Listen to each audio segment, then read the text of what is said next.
El Palacio de Versalles, sin duda alguna, es una gran muestra arquitectónica de aquel siglo XVII francés. Luis XIV quiso esplendor. El Rey Sol quiso dar luz a su reinado con un magnífico templo de la ostentación. A finales de ese siglo XVII se inauguraba. Tan solo 3 monarcas lo podrían ocupar: Luis XIV, Luis XV y Luis XVI. Hoy en día, cuando visitamos Versalles, yo tuve la oportunidad de hacerlo en un par de ocasiones. Es un palacio pues muy bello, la verdad, muy bello, situado a unos 19 kilómetros de París, cerquita de un cuartel de artillería, donde cada vez que vas a visitar Versalles está siempre acompañado por el estruendo de los cañones, y bueno, pues no deja de tener ciertos ecos, ¿no?, evocadores del pasado.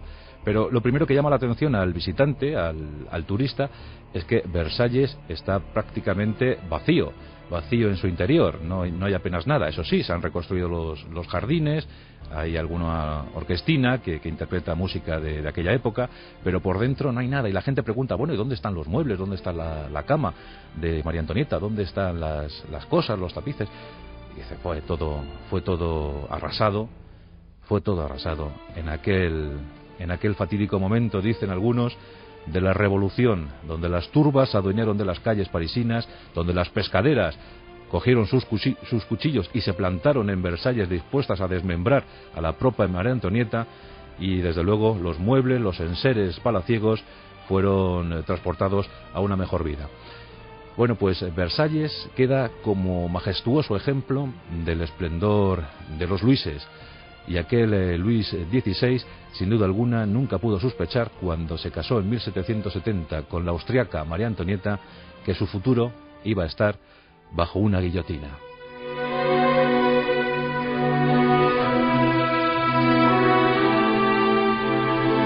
Luis XVI no estaba preparado para ejercer el poder en ninguno de sus términos. Luis XVI era un muchacho muy acostumbrado a la glotonería, a frecuentar las grandes mesas, los grandes festines, los grandes banquetes, y por supuesto a dejarse influenciar por sus consejeros. No tenía aptitudes para el gobierno, para el mando, y por tanto los franceses muy pronto recelaron de su monarca. Y mucho más de aquella joven guapísima austriaca que llegaba para fortalecer los lazos entre Borbones y Austrias. María Antonieta era una muchacha muy hermosa, de ojos azules, muy propia, muy Habsburgo, muy austriaca. Sus representantes siguen hoy en día dando muestras de esa belleza, y llegó con tan solo 14 años a la corte francesa para desposarse con Luis XVI. La verdad es que tuvieron mala suerte al principio en esto del amor, porque Luis XVI no parecía mostrar apetencia por lo carnal, por los ayuntamientos carnales.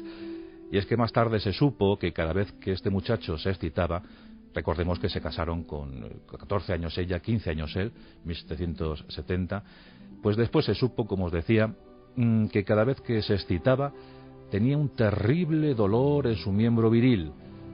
¡Ay! 7 años sin yacer con su esposa. ¿Y por qué, os preguntaréis? Bien, pues porque Luis XVI padecía fimosis. Por tanto, cada vez que llegaba el levantamiento, cada vez que llegaba el levantamiento naval, lo pasaba muy mal, francamente mal. Así que tras una diminuta operación quirúrgica, pues ya por fin Luis XVI y María Antonieta pudieron dar rienda suelta a su frenesí, a su amor, y llegaron 4 vástagos, 4 hijos que no tendrían un futuro muy halagüeño. María Antonieta era muy dada a la excentricidad, a la extravagancia, a los desfiles de moda, a las curiosidades, y siempre ajena a lo que ocurría en su pueblo de acogida. Y esto le granjeó no pocas enemistades entre sus súbditos. Decían que estaba despreocupada, que lo único que quería era gastar y gastar. Y a esto se sumaron determinadas historias, que tampoco entraremos en detalles, pero por ejemplo, se me ocurre la Revolución Norteamericana, en la que los franceses se empeñaron, y lo digo así, con mayúsculas, se empeñaron, porque gastaron cifras asombrosas. Hablan de 2.000 millones de libras. Una barbaridad, suficiente en todo caso para sustentar a 7 millones de franceses durante un año. Y mientras la monarquía gala desembolsaba fuertes sumas para apoyar a los levantiscos norteamericanos, a los rebeldes norteamericanos ante el poder del Imperio Británico, pues en Francia se morían de hambre. Las cosechas eran pésimas, muy malas. El sustento fundamental para los 26 millones de franceses era el pan, el trigo, y siempre que llegaba una mala cosecha, la hambruna se adueñaba de una población cada vez más creciente. Tengamos en cuenta que en el siglo anterior, esto es el 17, pues había casi 20 millones de franceses, pero es que en un siglo se incrementó esa cifra en 6.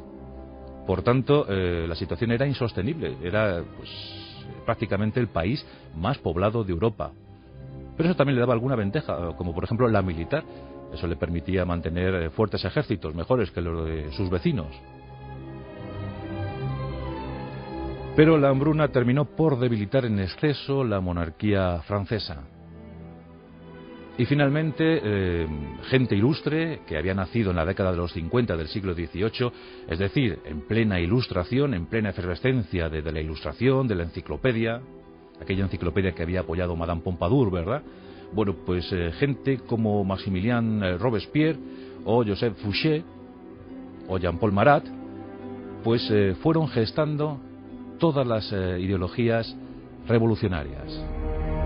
Y al frente de aquella ideología se encontraban los jacobinos, que no eran llamados así precisamente por seguir los postulados del rey Jacobo, no. Se llamaban jacobinos porque tenían sus reuniones, mantenían reuniones en un antiguo monasterio jacobino, y por eso les llamaron así, los jacobinos. En todo caso, eran radicales, muy radicales. Querían un cambio trascendental, un giro de 180 grados en la situación del país. Querían acabar con los privilegios esencialmente de la Iglesia y de la nobleza. Por entonces, Francia era regida por lo que se llamaba los 3 estados. La Iglesia, la aristocracia, y el tercer estado era, pues ya sabéis, el resto, la plebe.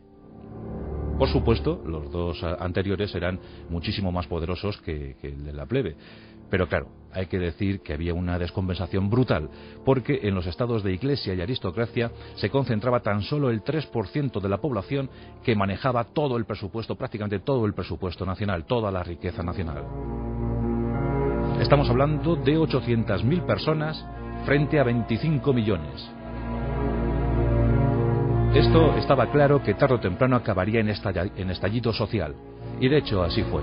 El 14 de julio de 1789, los parisinos, temerosos ante las 30.000 tropas, los 30.000 soldados posicionados por la monarquía en los suburbios de París, pues se decidieron a tomar la Bastilla. La Bastilla era una fortaleza, un residuo del poder feudal, y en esa fortaleza se resguardaba un gran polvorín.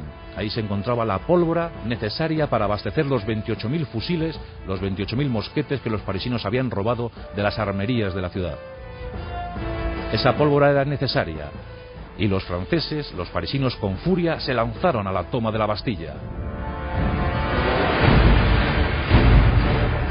La guardia de la Bastilla fue arrasada, fue masacrada, y el director de la Bastilla fue trasladado por las calles de París arrasado.